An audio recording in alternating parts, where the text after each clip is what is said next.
I'm just putting this video out because I haven't got access to type, and I thought, well, I'll just do this, okay, or audio. But I'm not in. I'm in Liverpool, so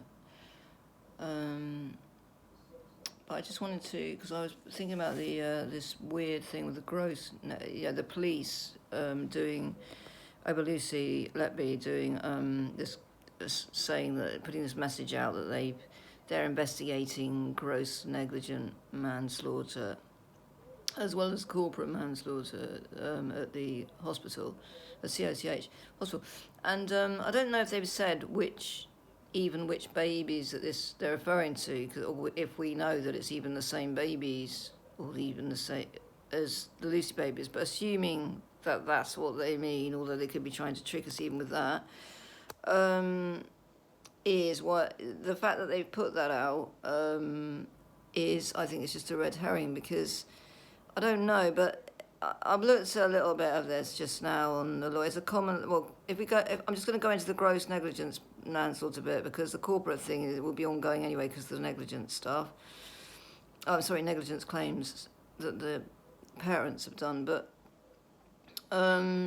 it's a common, gross negligence manslaughter is a common law offence, and I was looking at some of the case law quickly on it, and there's RV Adam, no, actually going before that, firstly there's got to be a duty of care. Basically, there's got to be a duty of care, and we know there is, because it's with doctors there is a duty of care, so, and things like that, and management hospitals, and then it's got to be established. So in 1995 there was a case RV Adam Mako, and Lord Mackay said on this, he cites Bateman and another case, Andrews v DPP. And in this he says, this is what his words were, that the ordinary principles of negligence apply, when we're talking about gross negligence, to ascertain whether or not the defendant has been in breach of a duty of care towards the victim who has died. If the breach of duty is established, the next question is, did that breach of duty cause the death? So the jury has to decide then if the breach amounted to gross negligence. Now, first of all, on the cause of death, we know so far, if we're talking about the Lucy so-called murders, which aren't murders, but that's what we're supposed to believe is the cause of death, murder. So how can it then be also gross negligence manslaughter? Now, I have looked at this. It says it doesn't have to. So for gross negligence manslaughter, that doesn't have to be the only cause that led to the death. But this is first of all, we don't know who I'm wondering about this, because we're all probably thinking, oh, wouldn't it be great if it was, the cult, Jaram and Brewery and all these people and all these, but I've looked at this, and they're probably, if they are going for anyone, it's probably going to be someone like Karen Rees or some of the management that were trying to stand up for Lucy in the beginning and didn't do so, and in the end they didn't, did they? But they tried to, those kind of people. And because one of the things that the gross bit in gross negligence apparently can be summarised as being the breach of an existing duty of care, which it is reasonably foreseeable gives rise to a serious and obvious risk of death, and does in fact cause death in circumstances where, having regard to the risk of death, the conduct of the defendant was so bad as to amount to a criminal act or omission. And there is a difference in act and omission, because it's harder to prove with an omission. But with a doctor, they have a duty of care, so omissions can become gross negligence. So when we're talking about this gross side of it, gross, it has to mean something like deliberately ignoring or overriding of systems which are designed to keep people safe. So if you deliberately ignore those systems, now I'm thinking here the ignoring of the sending off to the child, whatever it was, panel that it was supposed to be done and wasn't done, this kind of thing. That may be a serious enough breach. And also ignoring warnings from other staff and acting against Advice of other staff. So, of course, what are they going to be doing here? Shiram and Brewery, when they were going to the management, they're going to be saying, oh, yeah, the management should have listened to them more quickly and blah, blah, blah, So, yeah. So if they could prove gross negligence, probably the staff they're going to go for are going to be the ones that did try to help Lucy in the beginning, rather than the real culprits like Shiram Brewery and, the Dewey Evans obviously can't go, people that have really been nasty in getting Lucy convicted, and people who wanted her, scapegoated basically. The people who didn't really want her scapegoated but kind of gave in, are going to be the ones that get. But so there's that. So there's also, I'm thinking about this, is the thing is a cause of death, right? It has to be a cause of death, but apparently not the only cause of death. Now, if something's a murder, and at the moment the court says murder, so that's what they're going to accept. How can a cause of death also be manslaughter, gross negligent manslaughter? Manslaughter is not a deliberate murder, is it? It's like murder is deliberate, manslaughter is not, it's not premeditated as such. So how can that be the case? So what they're implying then would be that if the gross negligent act or omission, and in these circumstances we have to assume that they're talking about them not sacking Lucy or getting rid of her or moving her out of the way quickly enough, because we're not talking about the awful things and the doctors only turning up twice a week and that seemingly okay. These are not the kind of things they are, but are they the things they're investigating? Because at the moment, we've got a case where the deaths are supposed to be murders, and therefore any appalling acts that the consultants have done or not done that really led to those baby deaths can't be looked at, really, can they? Because they didn't lead to the murder. According to them, what led to the murder, the so-called murders, which we know aren't murders, but what so-called murders would be then them not getting rid of Lucy or not moving Lucy out of the way or not going to the police in time. Yeah, that would be presumably what they're going to be causing the gross negligence, right? Would that amount to it? So could that be called a cause of death? Could someone not shopping somebody in or moving someone or going to the police about someone who they sort of have suspicions about that might be killing people?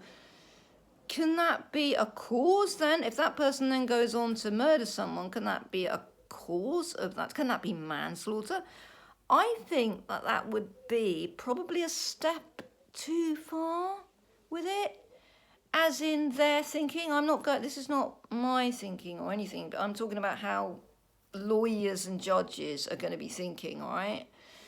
It's it's not down to lawyers and judges. Ultimately, it's down to a jury to decide on gross negligent manslaughter, whether that person has actually gone that far. But, as we all know, jurors are directed, aren't they, and advised. And so I'm thinking it'll be a bit stretched too far to say that was actually a cause of death. If we're assuming, and we have to assume here, they have to, with them, they're thinking it's murder, right? Well, then they know it's not, but that's what they've said it is, murder.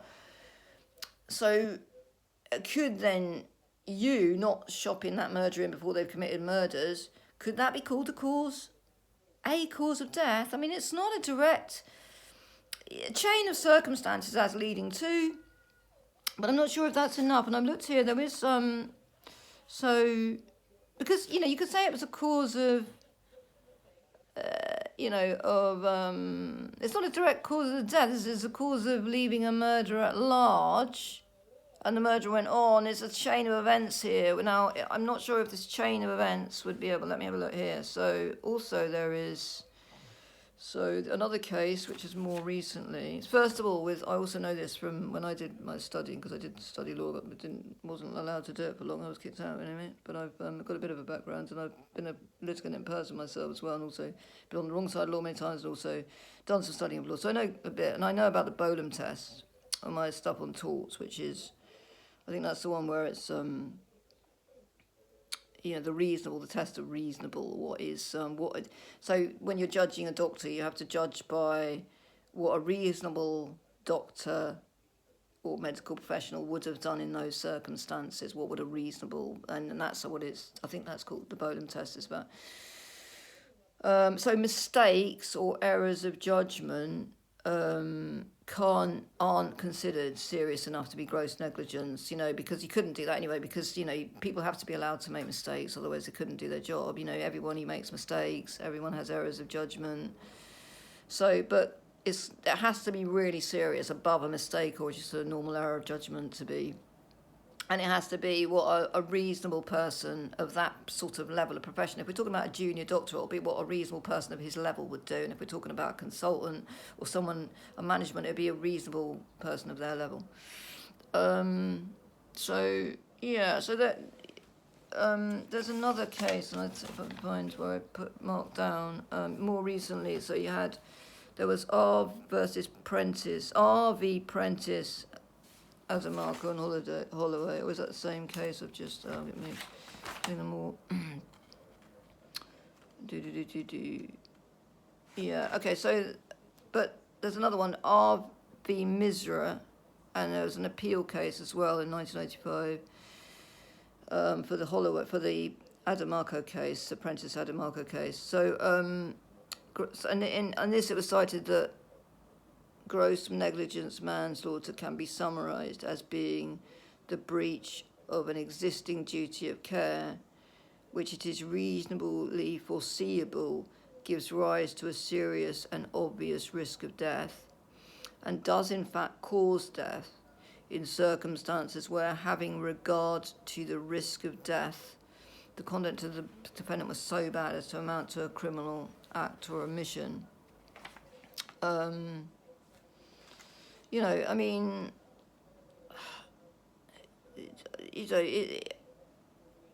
I think when something's already been ruled as murder, I think it's going to be hard to also rule the same deaths as any kind of manslaughter. I mean, I could be wrong on that. And also, unless obviously Lucy has an appeal and wins the appeal, and then but that's going to take a long time. That's not going to happen in 5 minutes. So I think they sent this out as a sort of red herring to make you think that they're doing something. This is to make you think, that's to make people jump to the conclusion that they're investigating Jairam or one of those lot. Or one of the other doctors, I forget the other one's names now, Gibbs, Breary, and the other, begins with H, or the female doctors, I forget, that they're doing one of them, when in fact, or some of the management. Yeah, but which management? We know which ones they're going to be going for, and it's not going to be the worst. But anyway, so I think it's going to be a difficult thing. I think it's a red herring. I think they're trying to make you think that they're doing something, and this is to maybe divert attention from, the fact that Lucy is, she needs an appeal, you know what I mean? And it's to make you think that they're gonna, I don't know. To me, it's just, as in the corporate manslaughter, I haven't really gone into that but it's, again, it's more of a collective thing. It's the NHS itself, or COCH itself, then, as the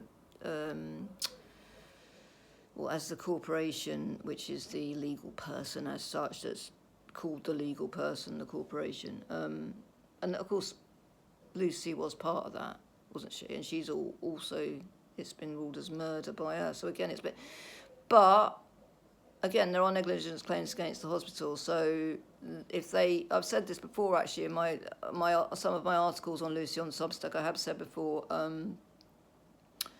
that what I think would happen is if for the parents, for instance, they keep going on about, the parents is terrible, you can't challenge Lucy's conviction because it's unfair to the parents, which is ridiculous. I mean, surely for the parents, it's better in a way if it's not murder. Surely to have to think that someone murdered their babies must be appalling. Surely it would be easier to think that it's never easy, is it? But it would be that it was some kind of mistake or negligence, that it wasn't done deliberately, and so that's ridiculous. But I also think that the hospital will try, they'll get their lawyers, and what they'll do with the corporate thing is they'll say, that Lucy breached the trust of employer-employee to such a degree that they can't be held responsible as corporate you know, negligence, manslaughter, whatever. That would be the corporate body, okay?